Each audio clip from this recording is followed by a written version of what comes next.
Good morning dear students. तो आगे बढ़ते हैं। इससे पूर्व के जो लेक्चर्स थे उसमें हम लोगों ने जो टॉपिक कंसीडर किया था वो था हमारा इंटरफेरेंस या व्यतिकरण। उस व्यतिकरण के अंतर्गत हमने व्यतिकरण के बारे में एक बेसिक इन्फॉर्मेशन ले ली थी, उसके मैथमेटिकल एनालिसिस को समझ लिया था, प्रिंसिपल ऑफ सुपरपोजिशन क्या होता है और व्यतिकरण की डेफिनेशन क्या होती है, कला संबद्ध स्रोत क्या होते हैं, इन सब के बारे में एक जानकारी ली थी।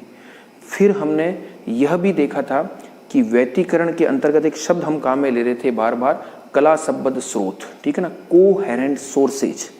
तो बेसिकली कोई भी सोर्स अपने आप में कोहेरेंट नहीं होता, हम लोगों को कोहेरेंट सोर्सेज या कला संबद्ध स्रोत प्राप्त करने होते हैं।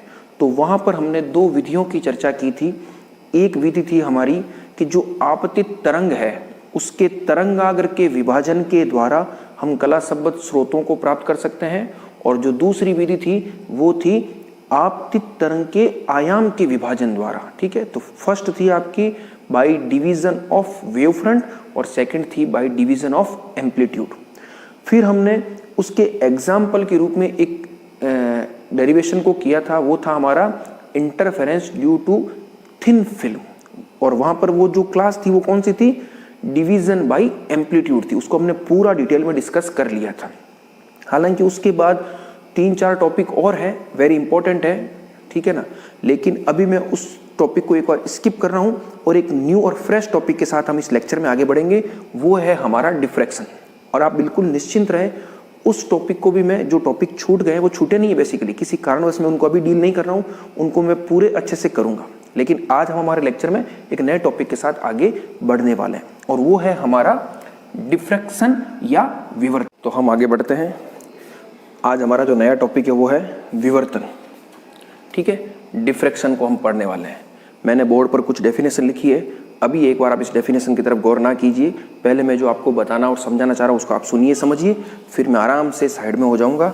आप इसका एक अच्छा सा स्क्रीनशॉट लीजिए और इस पूरी डेफिनेशन को आप नोट कर लीजिएगा। ठीक है, तो देखिए, अब आप सुनिए 1-2 मिनट, ताकि इस टॉपिक पर हम आसानी से पहुँच सके और फिर हम इसको समझ सकें।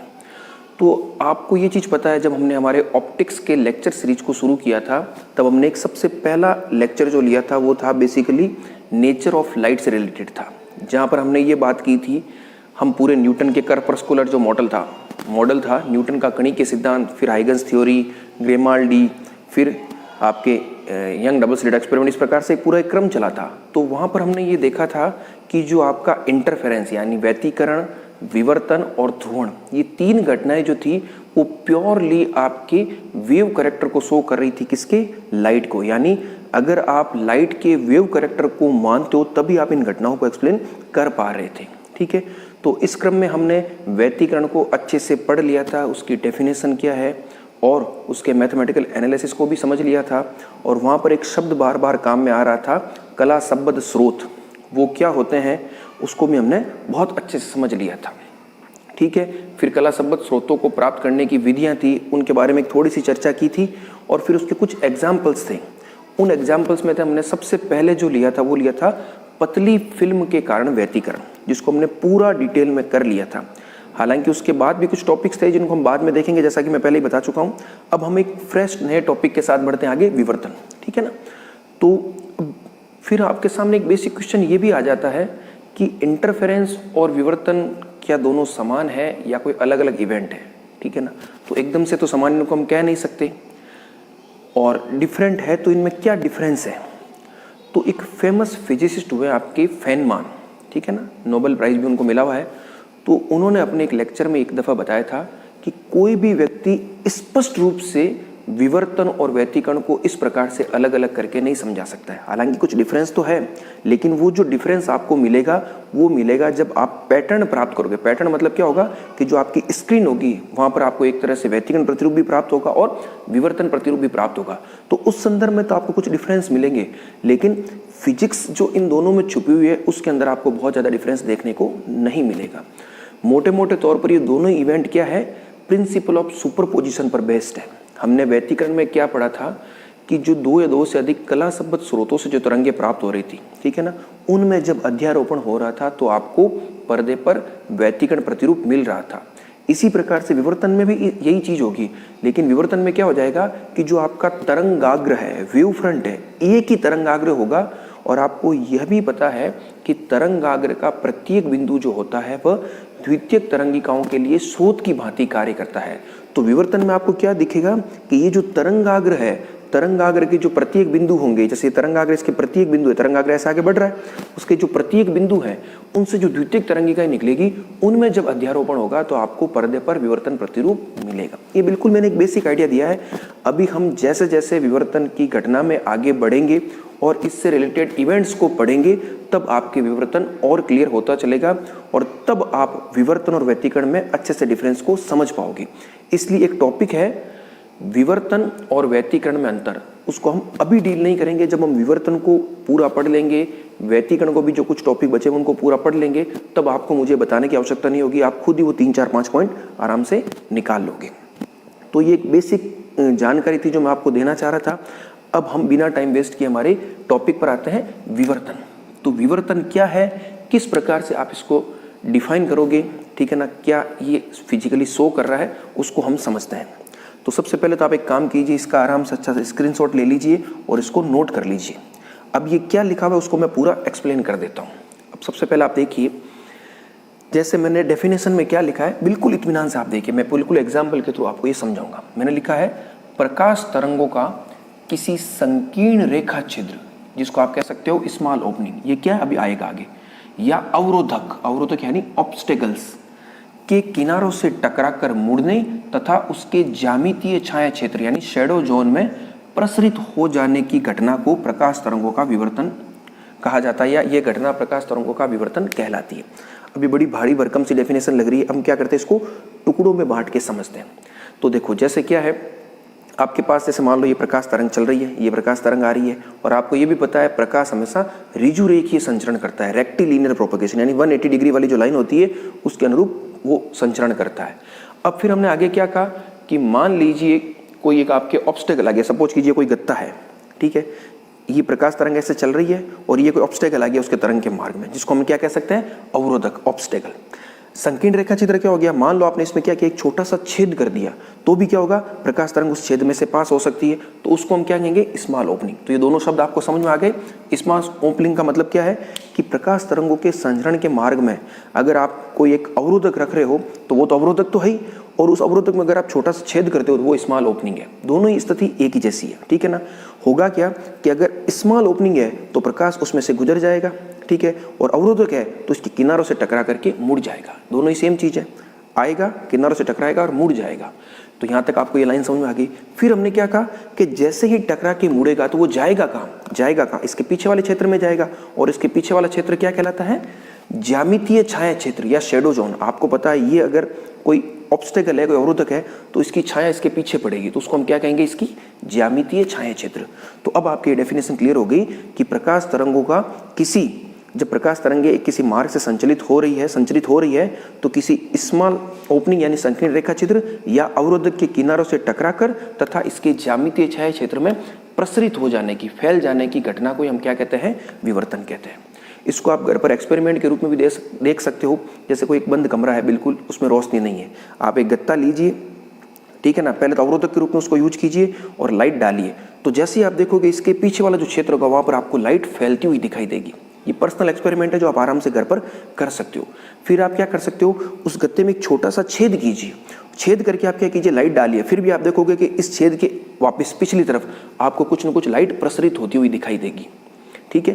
तो ये बेसिक घटना है। अगर मैं इसको वापस एक्सप्लेन करना चाहूँ तो आप बड़े इत्मीनान से सुनिए।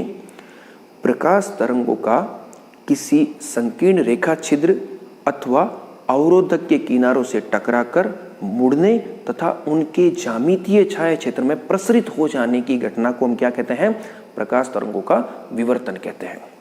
फिर मैंने एक लाइन ये भी लिखी है, अन्य अर्थों में प्रकाश तरंगों का अपने ऋजु रेखीय संचरण यानी जो रेक्टिलिनियर प्रोपगेशन होता है उससे विचलन ही क्या है, विवर्तन है। और विचलन क्यों हो रहा है, क्योंकि आपने क्या कर दिया, उसके मार्ग में कोई ऑब्स्टेकल या अवरोधक रख दिया, ठीक है। फिर एक कंडीशन इसमें और लिखी है मैंने कि प्रकाश तरंगों का विवर्तन आपको कब प्रेक्षित होगा, ठीक है ना। उसको प्रेक्षित होने के लिए कुछ ना कुछ कंडीशन तो चाहिए ना, ऐसा थोड़ी है कि हर स्थिति में आपको प्रकाश तरंगों का विवर्तन प्रेक्षित हो जाएगा। और एक चीज मैं और क्लियर कर दूं कि विवर्तन जो प्रकाश तरंगों के लिए हम पढ़ते हैं वो बहुत क्या है, लिमिटिंग केस है, ठीक है ना। विवर्तन की जो मेन घटना है वो आपको ध्वनि तरंगों में अच्छे से दिखाई देगी, प्रकाश तरंगों में बहुत कम विवर्तन दिखाई देता है। और वो भी कब दिखाई देगा, जब ये कंडीशन फुलफिल होगी। कंडीशन क्या है कि एक तो आपके क्या है, आपतित प्रकाश है, उसकी कुछ न कुछ तरंग दैर्ध्य है, और एक आपका क्या है, अवरोधक है या द्वारक, द्वारक जिसको आप कहते हो स्मॉल ओपनिंग। तो एक तो अवरोधक या द्वारक, तो ये जो आपतित तरंग है उसका तरंग दैर्ध्य यदि इस अवरोधक या द्वारक की कोटि का हो, यानी अगर ये एंगस्ट्रॉम में या नैनोमीटर में है तो ये भी लगभग माइक्रोमीटर में या उसके आसपास का होना चाहिए। अगर उससे बड़ा है तब आपको उतना अच्छे से विवर्तन प्रेक्षित नहीं होगा। अभी मैं 3 डायग्राम बनाऊंगा, उसमें मैं यही करने वाला हूं कि एक लैम्बडा और एक डी यानी जिसको आप कहोगे साइज ऑफ ऑब्स्टेकल या स्मॉल ओपनिंग। तो लैम्बडा और डी में मैं क्या देखूंगा, एक केस ऐसा देखूंगा जिसमें लैम्बडा आपका बहुत छोटा है, फिर एक लैम्बडा डी के बराबर है और एक हम देखेंगे लैम्बडा डी के लगभग बराबर है। तो उन सभी केस में आप देखोगे कि कौन सी स्थिति में आपको प्रकाश तरंगों में विचलन या बेंडिंग, ठीक है ना, हो क्या रहा है, किनारों से टकराकर वो मुड़ी तो रही है, उनमें बेंडिंग आ रही है, तो किस केस में आपको अच्छे से बेंडिंग प्रेक्षित होगी वो आपको दिखाई देगा। तो ये डेफिनेशन थी, ये इसकी कंडीशन थी, वेरी इंपॉर्टेंट, ये पूछा जाता है। तो प्रकाश तरंगों के विवर्तन के लिए अवरोधक या द्वारक का आकार आपतित तरंग की तरंग दैर्ध्य की कोटि का होना चाहिए, ठीक है। तो ये बिल्कुल एक बेसिक डेफिनेशन थी जिसको मैंने आपको बता दी। मैंने इंग्लिश में भी डेफिनेशन लिखी है, इंग्लिश मीडियम स्टूडेंट है तो वो भी आराम से इस डेफिनेशन को नोट कर सकते हैं। अब हम आगे बढ़ते हैं, किस प्रकार से ये कंडीशन जो थी, मैं 2-3 डायग्राम बना के बताता हूं कि किस प्रकार से आपको पता चलेगा कि विवर्तन प्रेक्षित हो रहा है या नहीं हो रहा है। अगर हो रहा है तो किस केस में अच्छे से विवर्तन प्रेक्षित हो रहा है, ठीक है। तो हम आगे बढ़ते हैं, इसको देखते हैं आराम से 2-3 डायग्राम बना करके, तो आपको आराम से पता चल जाएगा। तो देखिए मैं 3 डायग्राम बना देता हूं यहां पर लैम्बडा और डी के हिसाब से, ताकि आपको पता चल जाए अच्छे से। तो इसको आप एक बार आराम से देखिए, मैं तीनों डायग्राम बना दूंगा, उन तीनों डायग्राम को देखने से आपको अच्छे से पता चल जाएगा कि क्या सिचुएशन है। तो देखिए मैंने 3 डायग्राम बनाए हैं और मैंने क्या लिखा है, लैम्बडा और डी के हिसाब से देखा है। अब इन डायग्राम को आप आराम से देखिए। पहले मैं एक बार साइड बता देता हूँ, डी क्या है, जैसे मान लो ये कोई ऑब्स्टेकल है पूरा, आपके सपोज करो कोई आपने ऑब्स्टेकल रख दिया, तो इसमें से अगर मैं कुछ हिस्सा हटा दूँ, साफ कर दूँ, तो जो लाइट गुजर रही है, पहले तो मान लो लाइट क्या है, पूरी की पूरी पास ही नहीं हो पा रही है, लेकिन जैसे ही मैं इस ओपनिंग को इस्तेमाल करूंगा तो इतने से क्षेत्र से क्या होगी, लाइट निकल जाएगी। तो ये आपका कहलाएगा साइज ऑफ स्मॉल ओपनिंग। तो हम क्या देखेंगे, जो आपका आपतित तरंग है उसका लैम्बडा है और ये क्या है, डी है, ठीक है ना। तो लैम्बडा और डी का कंपेयर करके हम देखेंगे कि किस केस में आपको बेंडिंग अच्छे से मिल रही है, और बेंडिंग अच्छे से मिलने का मतलब ही क्या है कि विवर्तन की घटना आपको प्रेक्षित हो रही है, ठीक है। तो देखिए पहले केस में मैंने क्या लिया है, डी थोड़ा ज्यादा लिया है, किसकी तुलना में, लैम्बडा की तुलना में। तो lambda is very very less than D. तो इस केस में आप देखोगे कि जैसा प्रकाश आ रहा है वो बिल्कुल आपको वैसा का वैसा निकलता हुआ दिखाई दे जाएगा, ठीक है ना। आप एक्सपेरिमेंट करके देख सकते हो। सबसे अच्छा तरीका है, घर पर एक गत्ता लीजिए, उस गत्ते में एक बड़ा सा छेद कीजिए, लाइट डालिए, तो आप खुद देखोगे लाइट जैसे आ रही है वैसी की वैसी निकल जाएगी। फिर आप क्या कीजिए, सेकंड केस में इस डी को थोड़ा छोटा कीजिए, तो उस गत्ते में उस छेद को क्या कीजिए, थोड़ा छोटा कीजिए, ठीक है। तो छोटा करने के लिए क्या होगा, या तो नया गत्ता लीजिए, क्योंकि बड़े को छोटा आप कर नहीं पाओगे, तो नया गत्ता लेके उसमें थोड़ा छोटा छेद कीजिए, फिर देखो तो आपको दिखेगा लाइट थोड़ी क्या होगी, ऐसे यूँ फैलती हुई दिखाई देगी, इस तरह से ऐसा फैलती हुई दिखाई देगी। और तीसरे केस में आप क्या कीजिए, बहुत छोटा लीजिए, तो फिर नया गत्ता लीजिए, उसमें एकदम छोटा सा छेद कीजिए और फिर आप लाइट डालिए, आप देखोगे बिल्कुल एक स्फेरिकल शेप में आपको लाइट आगे बढ़ते हुए दिखाई देगी, इस प्रकार से। तो यही तो हम कह रहे हैं, जो बेंडिंग है, जो मुड़ने की घटना है, वही आपकी क्या है, विवर्तन है। तो ये आप बिल्कुल घर पर एक्सपेरिमेंट करके देख सकते हो, ठीक है ना। बिल्कुल बेसिक इन्फॉर्मेशन थी जो मैंने आपको दे दी। ये डायग्राम भी आप बना सकते हो। इस डायग्राम से हम क्या शो कर रहे हैं कि जो आपने एक पॉइंट लिखा था कि प्रकाश तरंगों के विवर्तन के लिए ये आवश्यक है कि अवरोधक या द्वारक का जो आकार है वो आपतित तरंग की तरंग दैर्ध्य की कोटि का होना चाहिए। तो उसके आधार पर आप इसको समझा सकते हो। तो ये विवर्तन था। अब विवर्तन में क्या है, हम 2 प्रकार के विवर्तन पढ़ेंगे, 2 क्लास पढ़ेंगे, ठीक है ना। क्या क्या होगी वो, उसको मैं हल्का सा एक्सप्लेन कर देता हूँ, और वही दोनों इंपॉर्टेंट है, ठीक है ना। तो विवर्तन में हम क्या देखेंगे, चलिए क्लास देखने से पहले मैं एक चीज बताता हूँ, क्लास हम पढ़ क्यों रहे हैं, क्या कारण है कि उस क्लास को हम क्लासीफाई करें, किस आधार पर करें, वो आप एक बार देखिए, फिर हम क्लास की तरफ बढ़ते हैं। 3 चीज मैं बता रहा हूँ। एक तो है आपके पास एस यानी सोर्स, एक यहां पर कहीं होगा आपके ऑब्स्टेकल्स या स्मॉल ओपनिंग, और एक यहां पर होगा आपके कोई स्क्रीन। आराम से देखिए आप, स्रोत से तो प्रकाश तरंग चलेगी और ऑब्स्टेकल या स्मॉल ओपनिंग होगी, उससे वो टकराएगी, टकरा करके क्या होगी, उसके ज्यामितीय छाया क्षेत्र में प्रसरित हो जाएगी। प्रसरित होगी तो वहां पर हम क्या करेंगे, एक स्क्रीन लगा करके क्या हो रहा है उसको रिकॉर्ड कर लेंगे। तो तीन ही तो चीज होती है आपके ऑप्टिक्स में वैसे भी, स्रोत, और ये क्या कहलाता है, इसको अगर मैं नाम दूं, ये क्या है, विवर्तन उत्पन्न करने वाले एलिमेंट्स है। ये क्या है, ऑब्स्टेकल्स या स्मॉल ओपनिंग क्या है, these are the elements which produced diffraction phenomena, ठीक है ना। अर्थात ये विवर्तन की घटना को उत्पन्न करने वाले एलिमेंट है, और जो विवर्तन की घटना उत्पन्न हो रही है उसको हम कहाँ रिकॉर्ड करेंगे, स्क्रीन पर। उसको हम कहते हैं डिफ्रैक्शन पैटर्न या विवर्तन प्रतिरूप। तो अब जो आप दो क्लास पढ़ोगे, उन क्लास के नाम क्या है मैं अभी आपको बता देता हूं। विवर्तन में आप दो क्लास पढ़ने वाले हो, एक पढ़ोगे आप फ्रेनेल विवर्तन, फ्रेनेल विवर्तन, और दूसरा पढ़ोगे आप फ्रॉनहोफर विवर्तन। तो अब किस प्रकार से किस विवर्तन इवेंट को या घटना को आप फ्रेनेल कहोगे और किसको फ्रॉनहोफर कहोगे, तो वो किस पर डिपेंड करता है, वो डिपेंड करता है कि जो आपका विवर्तन उत्पन्न करने वाला एलिमेंट है उससे स्रोत और पर्दा यानी स्क्रीन की दूरी किस प्रकार की है, उसके आधार पर हम इसको डिफाइन करेंगे। अभी मैं पूरा डायग्राम बना करके दोनों को बिल्कुल डेफिनेशन लिख दूंगा, लेकिन आपको मोटे मोटे तौर पर ये पता चल गया कि ये जो क्लास हम डिफाइन करने वाले हैं, फ्रेनेल क्लास और फ्रॉनहोफर क्लास, तो वो बेसिकली क्या हो जाएगा, विवर्तन उत्पन्न करने वाले एलिमेंट से स्रोत और पर्दे की दूरी के आधार पर हम इसको एक्सप्लेन करेंगे। तो अब मैं पूरा यहाँ पर दोनों को लिख भी देता हूँ और दोनों के डायग्राम भी बना देता हूँ ताकि आपको अच्छे से समझ में आ जाए, और वेरी इंपॉर्टेंट टॉपिक है, ठीक है ना। तो आप आराम से इसको देखिए, हम इसको क्लियर करते हैं आगे। तो मैंने डेफिनेशन लिखी है, इसको आप आराम से एक स्क्रीनशॉट ले लीजिए और नोट कर लीजिए। अब मैं इसको एक्सप्लेन करता हूँ ये क्या है, आराम से देखिए। एक बार मैं आपको साइड में बता देता हूँ वापस, ठीक है ना। हमको तीन चीज़ें पता रखनी है, सोर्स, और इधर आपकी क्या है ऑब्स्टेकल, और इधर क्या है स्क्रीन, ठीक है ना। इन तीन चीज़ों के आधार पर है। तो फ्रेनेल विवर्तन क्या है, इस डेफिनेशन को आप ध्यान से देखिए।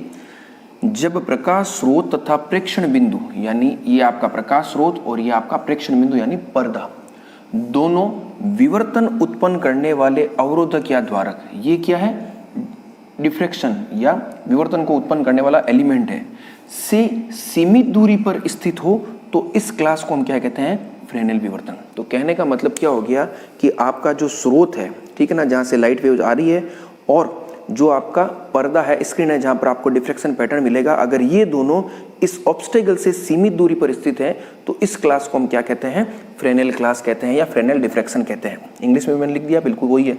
और फ्रॉनहोफर में क्या हो जाएगा, फ्रॉनहोफर में क्या होगा, ये जो डिस्टेंसेज है किसकी, स्रोत की, पर्दे की, किससे, ऑब्स्टेकल से, वो क्या होगी, अपरिमित होगी या असीमित होगी, इनफाइनाइट डिस्टेंस होगी। बस बिल्कुल बेसिक सी डेफिनेशन है। तो डायग्राम कैसा हो जाएगा, इस चीज को ध्यान से देखिए।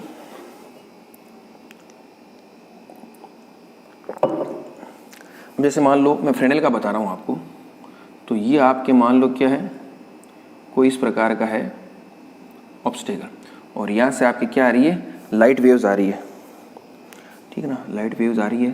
तो इस प्रकार से आएगी, देख लीजिए आप, इस प्रकार से आएगी, ठीक है। और जैसे ही टकराएगी, यहाँ पर आपका पर्दा है, तो टकरा करके आपको किस प्रकार का मिलेगा, एक मिनट इसको ध्यान से थोड़ा देखिए, थोड़ा डायग्राम सही नहीं हो गया, मैं इसको साफ करके बना देता हूँ ताकि दिखने में आराम रहे। कई बार क्या होता है, डायग्राम सही नहीं दिखता तो फिर वो इतना अच्छे से समझ में नहीं आता। तो ये देखिए आप, इस प्रकार का, ये थोड़ा बड़ा करके दिखाता हूँ, ओपनिंग है, ठीक है, ये इस प्रकार से, ठीक है। ये आपका क्या है, स्रोत है, ये क्या है आपकी ऑब्स्टेकल, देख लीजिए, ठीक है, और इधर आपका क्या है, स्क्रीन है, और ये तीनों क्या है, ये दोनों इससे सीमित दूरी पर है। तो बस फिर आपको पर्दे पर क्या मिल जाएगा, पर्दे पर आपको मिल जाएगा, इनमें आगे क्या होगा, इस प्रकार से चलेगा कुछ, ये आपको इस बिंदु पर क्या मिल जाएगा, बिंदु P पर क्या मिल जाएगा, डिफ्रैक्शन पैटर्न, यहाँ पर क्या मिल जाएगा, डिफ्रैक्शन पैटर्न, इस प्रकार का मिल रहा है। तो यहाँ पर आप एक चीज़ और नोट कर लीजिएगा कि जो फ्रेनेल विवर्तन है जिसमें स्रोत और पर्दे की विवर्तन उत्पन्न करने वाले अवरोधक या द्वारक से सीमित दूरी होती है, तो इन तरंगों को लिए आपको कोई लेंस की जरूरत नहीं है। अगर असीमित दूरी पर होता तो आपको लेंस चाहिए था, कैसा, वो जो कन्वर्ज कर सके ताकि तरंगे क्या हो सके, इस ऑब्स्टेकल पर आपतित हो सके, लेकिन यहाँ पर तो सीधी आपतित हो रही है। तो एक चीज इसमें आप नोट कर लीजिए, फ्रेनेल विवर्तन में आपको तरंगों को ऑब्स्टेकल पर आपतित करवाने में तथा विवर्तन प्रतिरूप प्राप्त करने में, कहां पर, पर्दे पर, आपको किसी भी प्रकार के लेंस की आवश्यकता नहीं होती है। और इस केस में जो आपका क्या कहते हैं, जो तरंगाग्र होता है, क्योंकि इस बिंदु से जो तरंग जिस रूप में आगे बढ़ेगी उसको आप क्या कहोगे, तरंगाग्र। तो जो तरंगाग्र होता है वो आपका होता है या तो गोलीय या होता है बेलनाकार, और ये तीनों ही प्रकार के तरंगाग्र, गोलीय, बेलनाकार और समतल, मैं आपको पहले अच्छे से बता चुका हूं, तो वहां से आप इसको पढ़ लीजिएगा। तो फ्रेनेल में क्या हो जाएगा, किसी भी प्रकार के लेंस की आवश्यकता नहीं, और जो तरंगाग्र होता है वो आपतित तरंगाग्र और विवर्तित, ये वाला क्या है, आपतित तरंगाग्र, और ये वाला क्या है, विवर्तित तरंगाग्र। ये दोनों ही कैसे होते हैं, या तो गोलीय होंगे या बेलनाकार होंगे। ठीक है, तो ये पूरा इसका डिस्क्रिप्शन था। अब फ्रॉनहोफर के डिस्क्रिप्शन को भी हम अच्छे से देख लेते हैं, वो क्या है, उसका भी डायग्राम बना लेते हैं। बहुत इजी है, कोई दिक्कत नहीं है, एक दो बार आप ध्यान से सुनोगे समझोगे तो आपको अच्छे से समझ में आ जाएगा। अब वैसे ये टॉपिक ऐसे होते हैं, क्लासरूम टीचिंग होती है, उसमें टॉपिक्स को थोड़ा पढ़ाने का मज़ा अलग होता है, लेकिन अब रेस्ट्रिक्शंस है तो क्या कर सकते हैं, तो समझने का प्रयास कीजिए, कोई ज़्यादा दिक्कत आपको होने वाली है नहीं। तो चलो देखते हैं इसको। तो अब देखिए, फ्रॉनहोफर में क्या है, जो आपका स्रोत है, और ये आपका क्या है, ऑब्स्टेकल्स, ठीक है ना, विवर्तन उत्पन्न करने वाला एलिमेंट, और यहां पर आपका क्या है, पर्दा, ठीक है ना, ये आपका है ऑब्स्टेकल्स, ये है सोर्स, और ये है स्क्रीन। तो ये अभी दिख तो आपको पास पास रहा है, लेकिन ऐसा है नहीं, ये बहुत दूर स्थित है। तो जब दूर स्थित होता है तो कोई भी तरंग अगर बहुत ज्यादा अनंत दूरी से आ रही है तो उससे निर्मित जो तरंगाग्र होता है वो कैसा होता है, समतल तरंगाग्र। याद रखिए आप, प्लेन वेव फ्रंट होता है, ठीक है ना। अनंत से आने वाली तरंगों का जो तरंगाग्र होता है वो कैसा होता है, एक समतल तरंगाग्र के रूप में होता है। तो अनंत से आने वाली तरंगे इस अवरोधक पर तो ऐसे टकराएगी नहीं होंगी, तो क्या है, बहुत स्मॉल ओपनिंग है, ये बड़ी दिख रही है लेकिन है बहुत छोटी। तो हम क्या करते हैं कि इस स्रोत से जो बहुत दूरी पर है वहां से जो तरंगे आ रही है उनको हम क्या करते हैं, उसके मार्ग में क्या लगा देते हैं, एक उत्तल लेंस लगा देते हैं, जिसको हम कन्वर्जिंग लेंस भी कहते हैं। तो ये क्या करेगा, जैसे मान लो जो भी तरंगे आई इस प्रकार से, इनको क्या कर देगा, कन्वर्ज कर देगा, और कन्वर्ज करके इसको थोड़ा और अच्छे से बना देता हूं। ये बड़ा सिर्फ दिख रहा है, इतना बड़ा है नहीं ओपनिंग, ठीक है ना। याद रखिए ओपनिंग बहुत छोटी है, ये सिर्फ डायग्राम के लिए मैं आपको दिखा रहा हूँ इतनी बड़ी, ठीक है ना। तो ये देखिए, ये कन्वर्ज होकर के आराम से आ जाएगी, कोई दिक्कत ही नहीं है, बस इस प्रकार से, ठीक है। तो अगर ये लेंस नहीं होता तो फिर इस प्रकार से इस अवरोधक या द्वारक पर नहीं आ पाती। तो यहां पर आपको क्या चाहिए कि जो आपतित तरंगाग्र है उसको द्वारक पर आपतित करवाने के लिए आपको किसकी आवश्यकता पड़ेगी, लेंस की आवश्यकता पड़ेगी। उसी प्रकार से ये तरंगे भी जब विवर्तित होगी तो ये भी स्क्रीन बहुत दूरी पर है, तो फिर ये प्लेन वेव के में आगे बढ़ेगी, लेकिन फिर इसको अगर आपको पर्दे पर प्रतिरूप प्राप्त करना है तो इसके मार्ग में भी आपको क्या करना पड़ेगा, एक लेंस लगाना पड़ेगा, कन्वर्जिंग लेंस। तो पहले तो ये ऐसे चली जाएगी और फिर ये कन्वर्ज होकर के इस प्रकार से, ठीक है ना, ये पी, ये विवर्तित तरंगाग्र और ये आपतित तरंगाग्र। तो इस प्रकार से आपको ये चीजें मिल जाएगी। तो डायग्राम दोनों आप समझ गए, बहुत अच्छे से बनाना। वापस मैं एक बार एक्सप्लेन कर देता हूँ, बहुत इत्मीनान से ध्यान से आप सुनिए। विवर्तन की हम दो क्लास पढ़ते हैं, एक पढ़ते हैं फ्रेनेल विवर्तन और एक पढ़ते हैं फ्रॉनहोफर विवर्तन। दोनों ही विवर्तन को हम स्रोत, अवरोधक तथा पर्दे, इनकी सापेक्षिक दूरियों के आधार पर परिभाषित करते हैं। यदि स्रोत और पर्दे की विवर्तन उत्पन्न करने वाले अवरोधक या द्वारक से दूरी सीमित हो तो वह फ्रेनेल विवर्तन कहलाता है। फ्रेनेल विवर्तन में आपतित और विवर्तित तरंगाग्र दोनों ही कैसे होते हैं, गोलीय या बेलनाकार होते हैं, और इनमें विवर्तन प्रतिरूप प्राप्त करने के लिए हमें किसी भी प्रकार के लेंस की आवश्यकता नहीं होती है। फिर फ्रॉनहोफर विवर्तन में हम क्या कहेंगे कि जो स्रोत और जो आपका पर्दा है उसकी विवर्तन उत्पन्न करने वाले अवरोधक या द्वारक से दूरी कैसी होती है, कैसी होती है दूरी उसकी, असीमित होती है, अनंत होती है, और इसमें जो तरंगाग्र होता है चाहे आपतित हो चाहे विवर्तित हो वो कैसा होगा, आपका समतल तरंगाग्र होगा, और इसमें आपको लेंस की आवश्यकता पड़ती है। और बाकी तो अब हम इसको डिटेल में पढ़ना ही पढ़ना, ये पूरा के पूरे टॉपिक है, पूरी की पूरी यूनिट है, बहुत डिटेल में है, दोनों ही क्लास को हमें डिटेल में देखना है, तो फिर और आगे अच्छे से समझ में आ जाएगा, एक मोटा मोटा आइडिया आपको मिल गया। तो अब हम इस लेक्चर को यहीं समाप्त करते हैं। एक बेसिक आइडिया आपको इस लेक्चर में मिल गया। अब हम आगे जो टॉपिक लेंगे वो लेंगे, हम पहले लेंगे इलेक्ट्रॉन अपरिवर्तन लेंगे, और ये इंपॉर्टेंट इसलिए है क्योंकि इसमें हम शुरुआत में 3 डेरिवेशन पढ़ने वाले हैं, ठीक है ना। वो क्या होगा वो आगे आएंगे, और वो तीनों डेरिवेशन इतने इंपॉर्टेंट है कि 101% वो आपके एग्जाम में आते ही आते हैं। बड़ा क्वेश्चन, 10 नंबर का क्वेश्चन, जो हम आगामी कुछ दिनों में, 1-2 दिनों में जो 3 डेरिवेशन करेंगे, उन तीनों डेरिवेशन में से आपको एक क्वेश्चन 100% मिल जाएगा। तो इस लेक्चर को रोकते हैं, नेक्स्ट लेक्चर के लिए हम इस टॉपिक को स्टार्ट करेंगे। Thank you.